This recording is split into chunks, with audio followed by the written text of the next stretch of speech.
పుల్లని పుల్లట్టు పంటి కంటగానే జీవదొచ్చిన జన్మకే జీవమొచ్చరా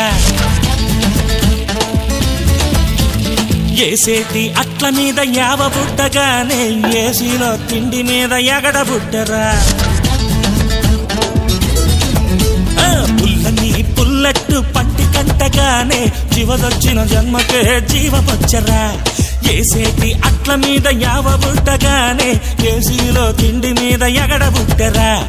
5 స్టార్ మీద పెట్టు మన అట్టే బెస్ట్ మీ అందరి మీద బొట్టు మినపట్టే టేస్ట్ 5 స్టార్ మీద పెట్టు మన అట్టే బెస్ట్ మీ అందరి మీద బొట్టు మినపట్టే టేస్ట్ పుల్లని పుల్లట్టు పంటి కంటగానే జీవదొచ్చిన జన్మకే జీవమొచ్చరా అరే ఏసేటి అట్ల మీద యావ పుట్టగానే ఏసీలో తిండి మీద ఎగడ పుట్టరా